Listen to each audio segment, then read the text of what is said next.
오늘은 크리스천은 언론인입니다. 크리스천은 언론인입니다. 라는 제목으로 하나님 말씀 전하겠습니다. 한국을 방문하면 꼭 가는 곳이 있습니다. 병원입니다. 좋은 의료시설과 수준 높은 진료, 적은 진료비. 한국은 의료 선진국이죠. 지금까지 저는 그 모든 것들이 당연하다 생각하고 누려왔던 것 같습니다. 그런데 최근 뉴스를 보면서 이 제 자신을 좀 돌아보게 되는 시간을 가졌었는데요. 무엇인가 이루어지기까지는 그 뒤에서 많은 사람들이 수고와 노력을 하고 있는 것을 우리가 알고 있죠.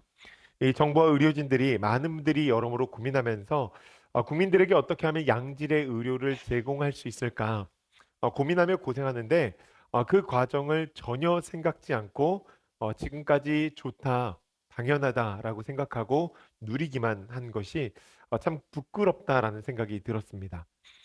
제가 이런 생각을 왜 가지게 되었냐면 이 정부와 의료진이 지금 한국에서 강대강의 대치를 벌이고 있거든요. 이 뉴스를 보면서 처음에는 이 의사들이 너무나 이기적인 것 같이 보여서 이것저것 좀 찾아봤습니다. 왜 저분들이 저렇게 하는 걸까? 그러다가 이 서로의 입장 차이를 조금씩 알게 되어졌고 양쪽의 주장이 이해가 가고 공감이 되어지기 시작했습니다. 그런데 제가 뉴스를 검색하면서 이 하나의 문제를 인식하게 되었어요. 그것이 무엇이냐면 보통 언론인들은 이 객관적인 사실을 공정하게 취재하여서 국민들에게 알려야 될 직무를 가지고 있는 사람입니다. 그런데 아무리 봐도 이 언론이 그렇지가 않은 거예요. 계속 보다 보니까 이제는 이 유튜브의 썸네일만 딱 봐도 누가 누구 편인지를 알겠더라고요. 대놓고 하는 것도 있고요. 대부분은 공정해 보이는데 어떤 이들은 교묘하게 정부의 입장만을 대변하고 어떤 이들은 의사들의 입장만을 대변하는 것이죠. 이 언론이 공정하지 않다는 것입니다. 뉴스를 들었다가 보다가 얼마 전에 들었던 이 세미나가 생각이 났습니다. 서양의 고전 문학에 대한 세미나였는데요. 강의 내용이 정확하게 기억은 안 나는데 강의하시는 목사님께서 이렇게 말씀하셨던 기억이 나요. 고전이 쓰여질 당시, 그 당시는 기독교 세계였습니다. 아주 찬란하게 교회가 빛나던 시절이었죠. 그렇기에 이 기독교 세계관을 말하지 않고서는 그 시대의 사람들의 생각을 우리가 온전히 이해할 수 없다는 것입니다. 그런데 이 기독교 배경 가운데서 쓰여진 고전 책들이 굉장히 많은 사람들이 보면서 해석을 하는데 기독교 세계관을 전혀 모른 채 해석을 하거나 또한 의도적으로 기독교가 싫어서 이 기독교를 배제하고 이상하게 변질된 해석을 할 때가 많다라고 하는 것이죠. 그렇게 변질된 해석을 세상에 알리고 있다는 거예요. 제가 이것을 보면서 오늘날 언론의 모습과 같이 자신이 보고 싶은 것, 또한 주장하고 싶은 편향적인 이야기를 세상에 내놓는 것이 혹시 우리들의 모습은 아닌가라는 생각이 든 것입니다. 여러분 오늘 제목 말씀 크리스천은 언론인입니다. 어떻게 생각하십니까? 동의가 되세요? 사실 그 어느 때보다 이 시대에 개인의 언론화가 잘 발달되어진 시대인 것 같습니다. 개인의 생각이 존중되어져야 된다라고 교육받고 그렇게 이야기합니다. 개인의 영향력이 크게 퍼져나갈 수 있도록 이 포맷이 갖추어진 사회라는 것이죠. 그러니 대부분의 사람들이 자신도 모르게 언론의 역할들을 감당하며 살아가고 있다는 거예요. 자신의 집안에서 남편과 아내에게, 자신의 자녀에게, 소그룹 안에서 이 트리원들에게, 또한 교회 안에서 공동체에게 자신의 주장과 생각을 함께 이야기하며 살아간다는 것이죠. 여러분 이해를 돕기 위해서 이 언론의 정의를 좀 내려야 될 것 같은데 언론은 이 매체를 통해서 자신의 생각을 알리는 행위를 언론이라고 합니다. 그러니까 기자들은 뉴스나 미디어를 통해서 개인과 대중에게 자신의 생각을 알리는 것이죠. 여러분, 우리의 삶도 이와 매우 비슷하다라고 하는 것입니다. 누군가에게 끊임없이 나의 생각을 전달하며 산다는 거예요.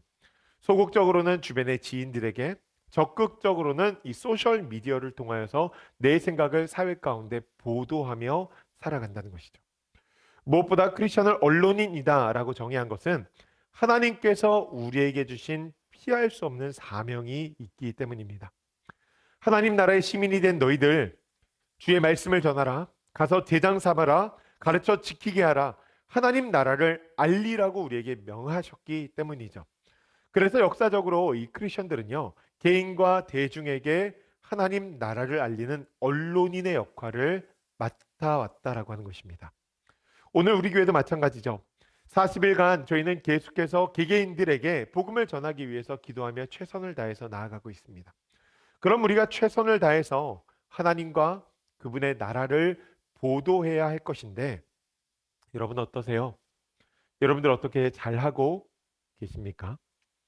우리가 그 사명을 잘 감당하기 위해서 필요한 것이 하나가 있습니다. 그것은 바로 하나님을 잘 아는 것입니다. 하나님을 만나야 되고 그분을 충분히 경험해야 된다라고 하는 것이죠. 그것을 통하여서 우리는 바른 시각을 얻어야 합니다.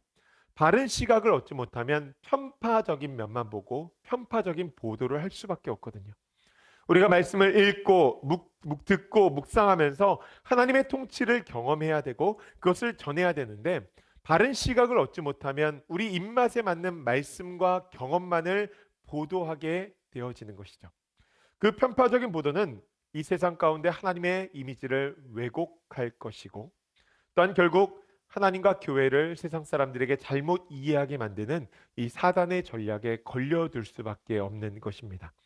그렇기 때문에 우리는 하나님을 자주 만나고, 아니 매일 매순간 동행하며 그분을 경험해야 한다라고 하는 것입니다. 그래서 간절히 기도했어요. 예배에 나오는 우리 성도님들 하나님 만나주시고 동행하여 주시옵소서.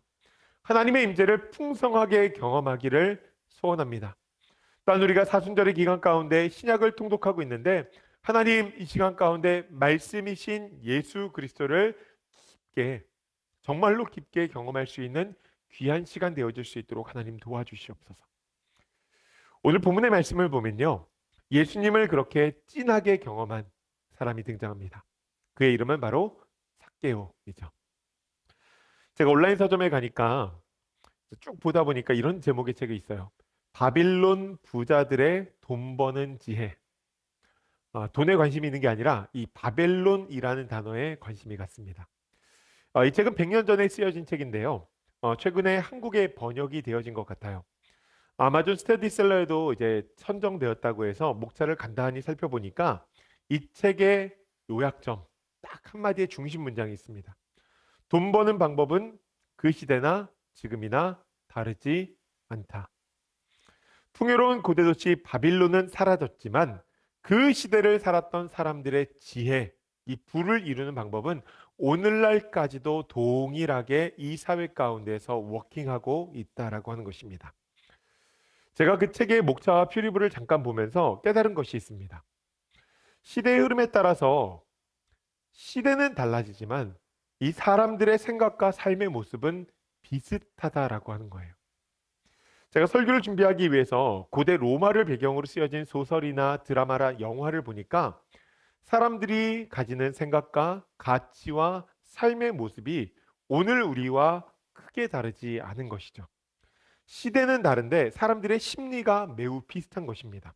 그러니 삶의 방향성이 비슷한 거예요. 고대 로마 시대를 살았던 사람들도요, 현대인들과 동일하게 성공이라는 것을 목표로 하고 살았던 사람들이 많았다라고 하는 것입니다. 어떤 대가를 치르더라도 성공하겠다. 이 성공에 목을 맨 사람들이 많은 것이죠. 저는 당시나 오늘이나 이 성공에 목을 메고 살아가는 이들이 참 안타깝다라고 생각합니다. 오늘날 수많은 사람들이 성공이라는 목표를 향해서 무한 경쟁 사회 가운데에서 전쟁을 치르며 삶을 살아갑니다. 거기서 살아남은 사람들은 부와 명예와 자기가 원하는 포지션, 사람들이 무엇인가 부러워하는 것들을 얻게 되어지죠. 그런데 그 자리에 나아갔을 때 뒤를 잠깐 돌아보았더니 그 뒤에서 너무나 많은 것을 잃어버린 거예요. 세상의 가치는 얻었으나 승자가 될 것 같은데 상처가 너무 많은 것이죠. 그래서 상처 입은 돈 많은 명예 있는 지위를 가진 승자가 되었는데, 그의 속을 가만히 들여다 보니까 속이 썩어 문드러진 패배자의 모습과 별반 다름이 없었다라고 하는 것입니다. 오늘 본문에 등장하는 삭개오가 그런 사람이 아니었을까요? 본문을 보니까 삭개오를 세간장이라고 소개합니다.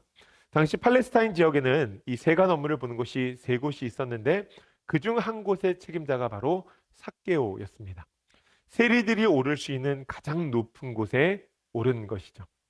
성경은 삭개오가 세관장인 동시에 부자라고 증언합니다. 그가 어떻게 이 큰 부를 이룰 수 있었을까요? 당시 로마 제국은요, 개인별로 세금을 부과하지 않고 지역별로 세금을 부과했습니다. 그럼 세관장이 가나안 지역에다가 개인들로부터 세금을 걷어들이는 거예요. 누가 누구에게 얼마를 걷어야 되겠다라는 것보다는 최대한 많은 사람들에게 돈을 걷다 보니까 늘 할당된 금액보다 많이 걷게 되어진 것이죠. 그러면 로마에다 세금을 보내고 나서 남은 금액은 사람들에게 돌려주어야 되는데 남은 돈을 세리들이 착복하기 시작한 것입니다. 그러니까 로마는 이에 대해서 별 관심을 가지지 않았어요. 그러니까 자신들이 부과한 세금만 걷어들이면 되는 것이죠. 그래서 착복한 돈으로 부자가 된 세리들이 꽤 많았습니다.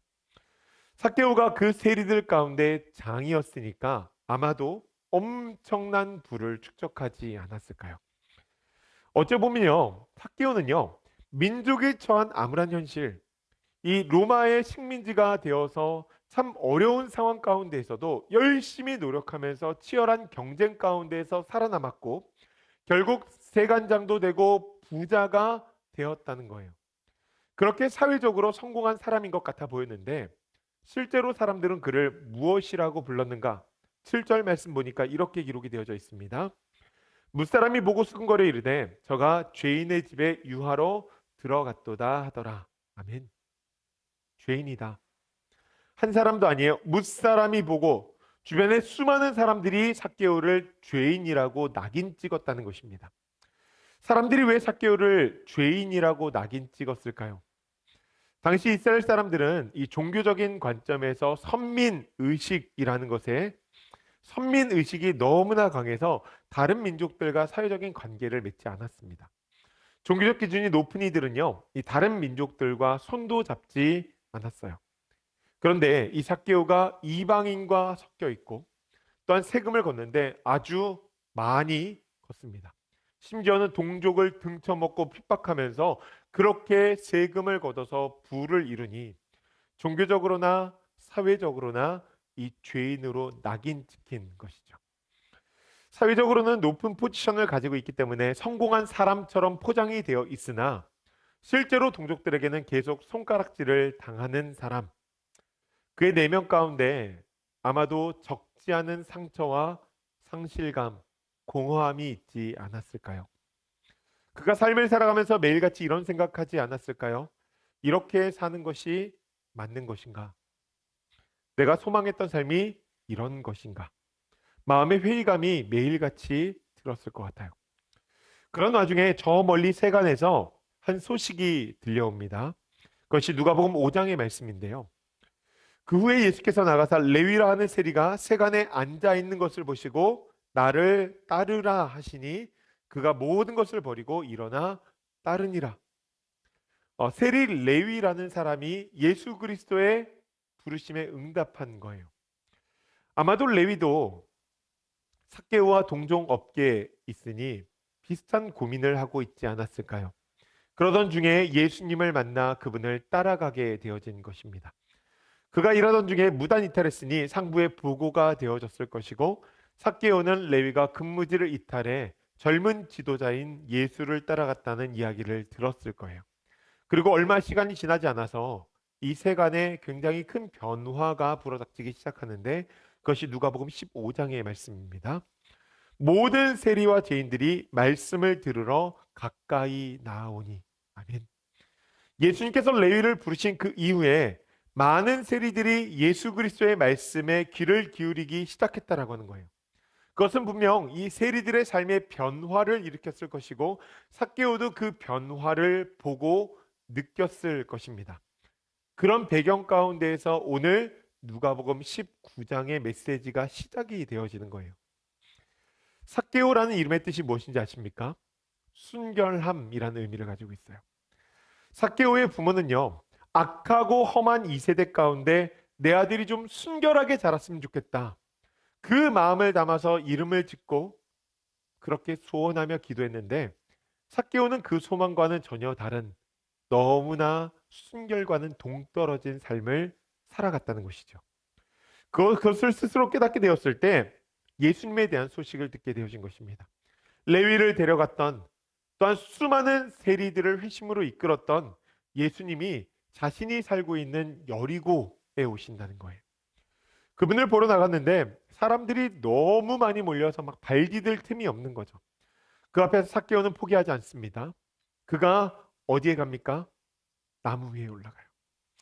예수님이라면 나에게 진정한 삶의 의미를 알려주시지 않을까? 그 마음으로 높은 사회적인 신분과 많은 나이에도 불구하고 나무 위에 올라 그분의 얼굴을 보고 그분의 음성에 귀를 기울였다라고 하는 것이죠. 삭개오가 나무 위에 올라갔다라고 하는 것은요, 굉장히 의미가 있는 사건입니다. 그만큼 그가 간절했다는 거예요. 단순한 호기심에서 그냥 예수 그리스도를 바라본 것이 아니라 정말 그분을 꼭 만나보고 싶고 그분의 음성을 듣고 싶은 마음 가운데에서 나무 위에 오른 것이죠. 제가 최근에 좋은 분들을 만나기 위해서 참 애를 많이 쓰고 있습니다. 제가 그 안에서 깨달은 것이 있어요.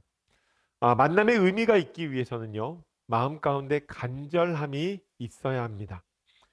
제가 목회하면서 매일같이 다짐하고 다짐하는 것이 있는데 딱 이 문장이에요. 하나님 목회하시는데 방해가 되지 말자. 하나님 꼭 저를 사용해 주세요. 그러고 나서 가만히 생각해 보니까 생각이 변해야 될 것 같고 마음이 변해야 될 것 같고 철저하게 낮아져야 되는데 이것은 지혜가 필요하겠더라고요. 좀 배워야 되겠더라고요.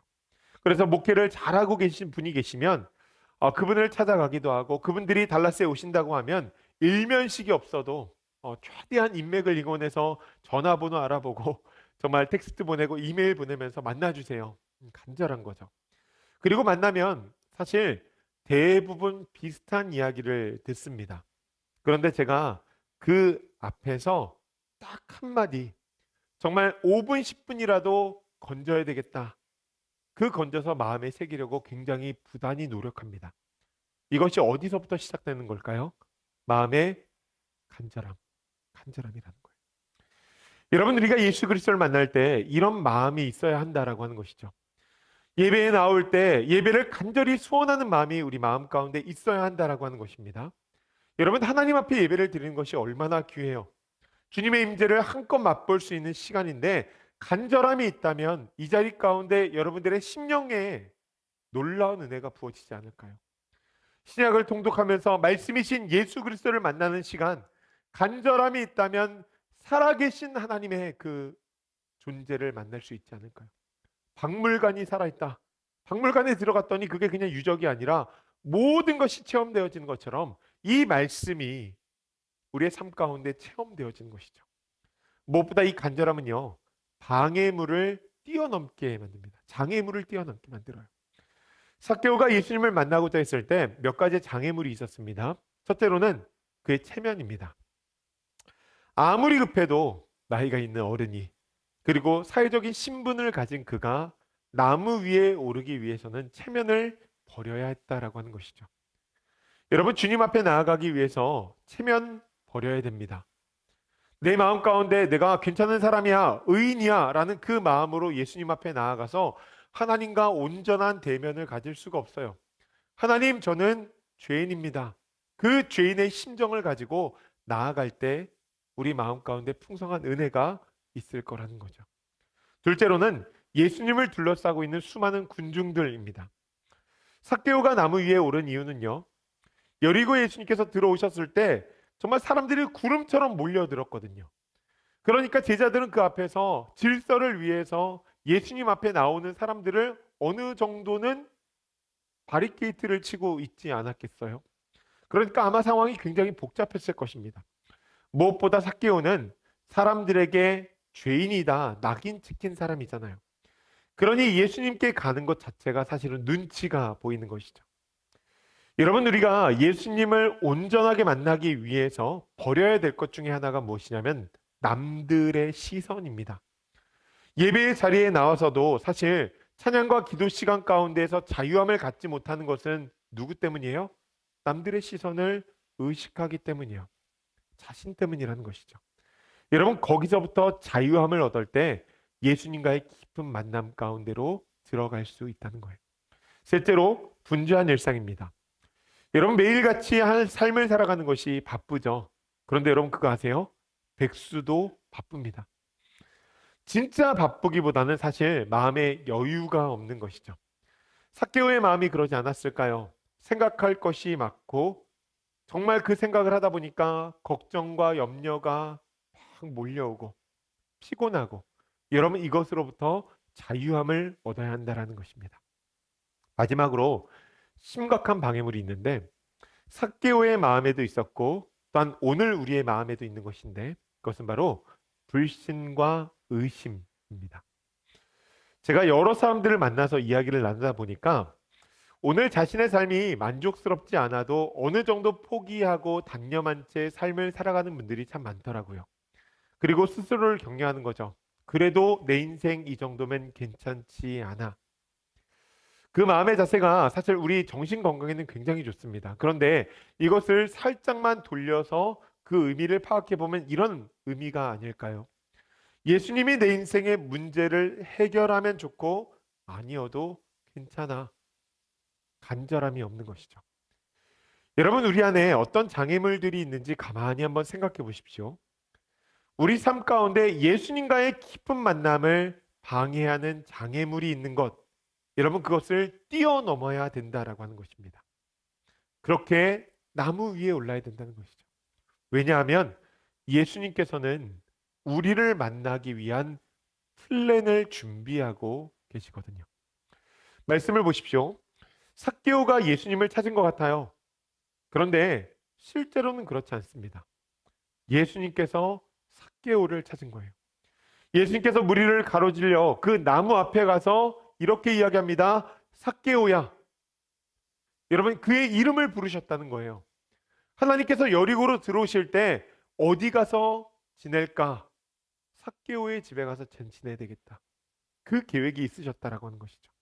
내려오라. 내가 오늘 그대의 집으로 가야 되겠다. 예수님께서 여리고에 오신 이유는 삭개오를 만나기 위해서 오셨다라고 하는 것입니다. 그런데 사실 한번 생각해 보십시오. 삭개오가 예수님이 만날 만한 사람입니까? 그의 대외적인 평가는 그냥 죄인이었어요. 죄인으로 낙인 찍힌 사람, 더러운 사람.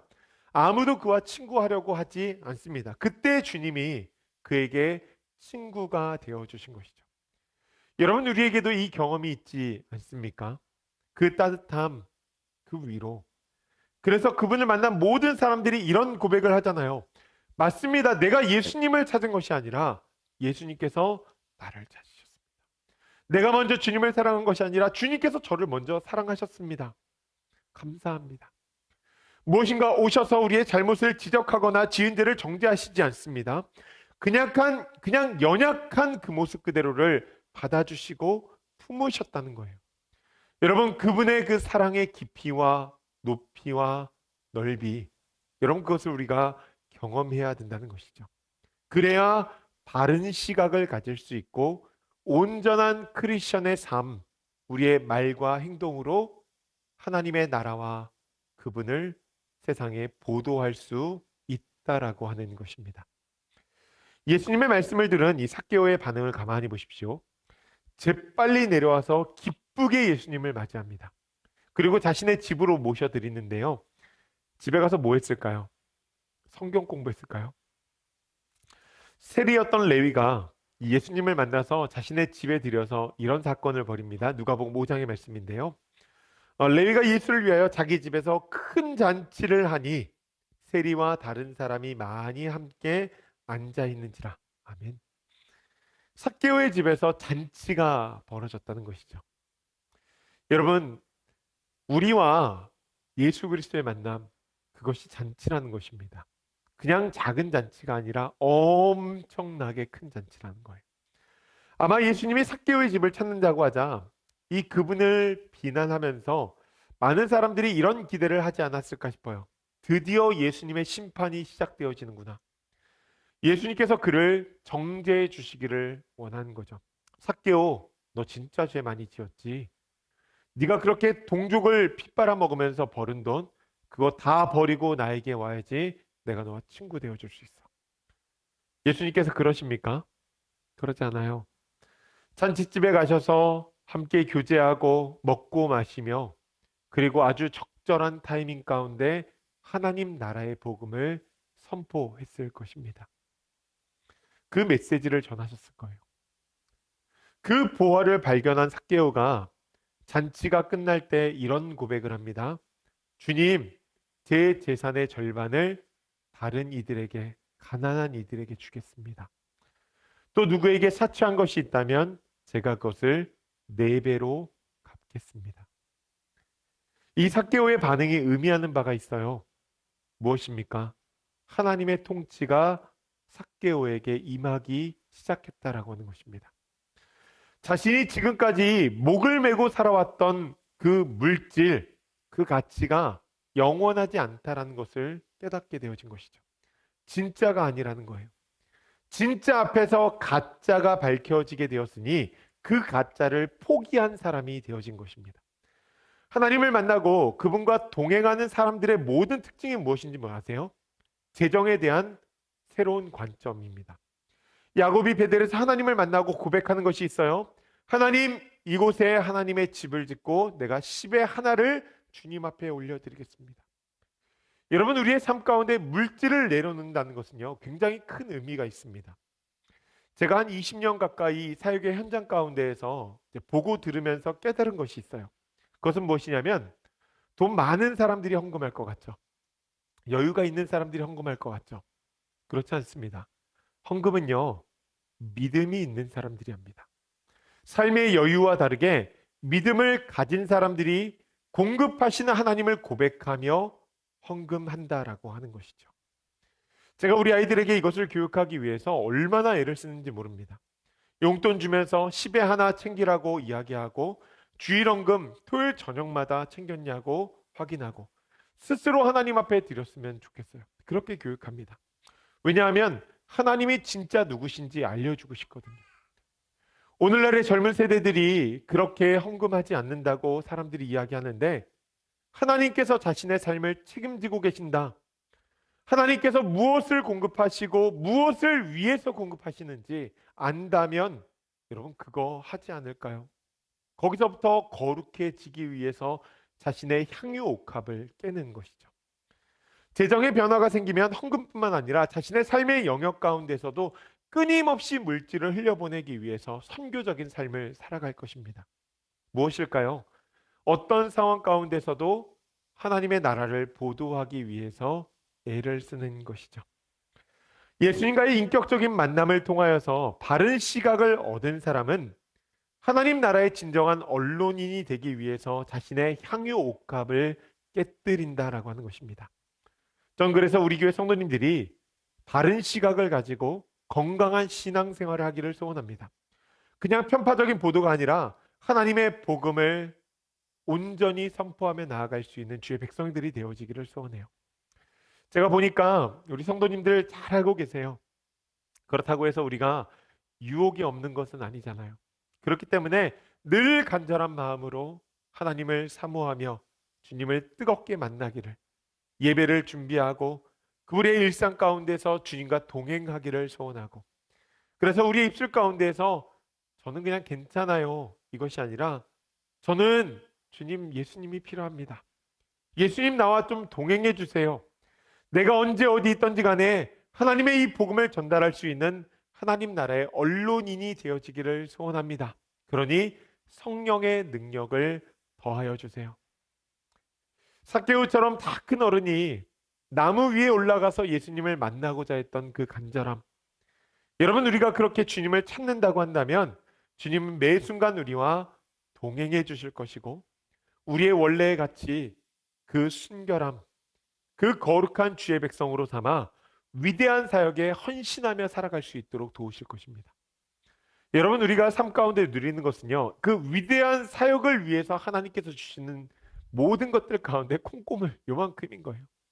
그래서 저는 우리가 콩고물에 막 집중하는 것이 아니라 위대한 하나님의 나라를 바라보며 나아갈 수 있는 주의 백성들 되어지기를 소원합니다. 그렇게 하나님을 깊이 경험하며 바른 시각과 바른 삶으로 나의 향유 옥합을 깨뜨려 하나님 나라의 언론인으로 세상에 하나님과 그의 나라를 아름답게 보도하며 살아갈 수 있는 우리 조이필 교회 성도님들 되시길 주님의 이름으로 축복합니다.